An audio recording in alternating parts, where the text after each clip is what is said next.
മണിച്ചേട്ടൻ മുൻ പന്തയിലുണ്ട്. അത് എന്താണ് മണിച്ചേട്ടൻ, അതിന്റെ രഹസ്യം എന്താണ്? അത് ഞാൻ എപ്പോഴും പറയാറുണ്ട്, ചാലക്കുടി എന്ന് പറഞ്ഞാൽ എൻ്റെ ഹൃദയത്തിൻ്റെ ഒരു ഭാഗമാണെന്ന് ഞാൻ എവിടെയും പറയാറുള്ള കാര്യമാണ്. കാരണം ഇന്നിപ്പോൾ പണ്ടൊക്കെ ഞാൻ ഇവിടെ പുലിക്കളിയും കാര്യങ്ങളൊക്കെ ചെയ്തിരുന്നു. പക്ഷെ അന്നൊക്കെ ഞാൻ പുലിക്കളിയൊക്കെ നടത്തിക്കൊണ്ടെങ്കിൽ കുറേ ആൾക്കാർ പറഞ്ഞു അവൻ്റെ കയ്യിലിരിക്കുന്ന കാശ് അറിയിക്കാൻ വേണ്ടിയിട്ട് ചെയ്യേണ്ട ഒരു പരിപാടിയാന്ന് പറഞ്ഞപ്പോൾ എനിക്ക് തോന്നി അത് ചെയ്യേണ്ട കാര്യമില്ലല്ലോ എന്ന് തോന്നി. അപ്പം അവിടെ കട്ട് ചെയ്തു. അതെന്താ കാരണം എന്ന് വെച്ചിട്ടുണ്ടെങ്കിൽ ഇല്ലാത്തവന് എന്തെങ്കിലും കിട്ടുമ്പോൾ ഉണ്ടെന്ന് അറിയിക്കാൻ വേണ്ടി പാടുപെടുന്ന അവസ്ഥയാന്ന് എല്ലാവരും ചില ആൾക്കാരൊക്കെ പറയാറുണ്ട്.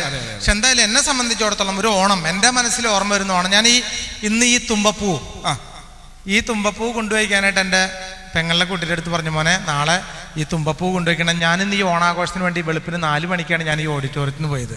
അങ്ങനെയാണ് ഈ തവണത്തെ ഓണാഘോഷം. അതുകൂടാതെ എൻ്റെ പുതിയ കാസറ്റാണ്, മോളെ ആനയെ കെട്ടിയാലും പാപ്പാനെ കെട്ടരുത്. ആനയെ കെട്ടിയാലും പാപ്പാനെ കെട്ടല്ലേ? അതെന്താണ് വെച്ചിട്ട് ഇങ്ങനെ ടൈറ്റിൽ? കാര്യം ആനയെ കെട്ടിയാലും പാപ്പാനെ കെട്ടരുത്. ഈ ആനയായിട്ട് എന്തെങ്കിലും ബന്ധങ്ങളോ അല്ലെങ്കിൽ ആന കുത്താൻ വരികയോ അങ്ങനെ എന്തെങ്കിലും ചെയ്തിട്ടുണ്ടോ? അതോ? എനിക്ക് ആന ഒരു പ്രാവശ്യം ഒരു ഓർമ്മയുണ്ട്. എൻ്റെ അച്ഛൻ കണ്ണമ്പഴ അമ്പലത്തിലെ ഉത്സവത്തിന് CV എന്ന് പറഞ്ഞൊരാളുണ്ട് ഇവിടെ. ഇനിയിപ്പോൾ അയാൾ കൊണ്ട് നാളെ കേസ് കൊടുക്കുമെന്നറിയില്ല. ആ CV ആനയുടെ വാലുമ പോയിട്ട് എൻ്റെ അച്ഛൻ പിടിച്ചു.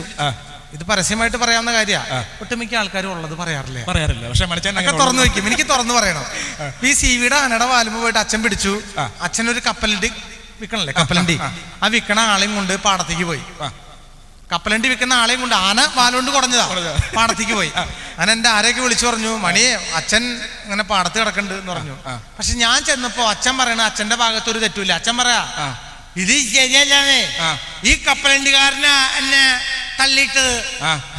ആനയല്ല തള്ളിയിട്ട, കപ്പലണ്ടിക്കാരനാണ് തള്ളിയിട്ടത്. അപ്പൊ ഈ ആന അന്നേ മുതൽ ബന്ധമുണ്ട്. പിന്നെ എൻ്റെ മിമിക്രി കാസറ്റിൽ ഞാൻ പറഞ്ഞിട്ടുണ്ട്, കണ്ണമ്പഴ അമ്പലത്തിലെ ഉത്സവത്തിന് ആന അടഞ്ഞിട്ട് ഞാൻ മാത്രം ഓടിയില്ല, ബാക്കി എല്ലാവരും ഓടി. എന്തേ? ഞാൻ ആന ചവിട്ടി പിടിച്ചേക്കല്ലേ, ഞാൻ പിടിക്കുക ഓടണേ. ഇത് പണ്ട് പറഞ്ഞിട്ടുള്ളതാണ് ഞാൻ. ഈ ആനയുമായിട്ട് ബന്ധമുണ്ട്. പക്ഷെ എന്തായാലും ആനയെ കെട്ടിയാലും പാപ്പാനെ കെട്ടരുത്. എത്രയും ഡേഞ്ചറായിട്ടൊരു ജോലിയാണ്. അതുകൊണ്ടാണ് നമ്മളൊരു കോമഡി ആയിട്ട് ഇട്ടതാണെങ്കിലും പക്ഷെ ഒരു സീരിയസും കൂടി അതിനകത്തുണ്ട്. ഏതായാലും കൊള്ളാം മണിച്ചേട്ടൻ്റെ എല്ലാ കാസറ്റുകളിലും എല്ലാ പാട്ടുകളും, ഒട്ടുമിക്ക എല്ലാ പാട്ടുകളും ഹിറ്റുകളാണ്.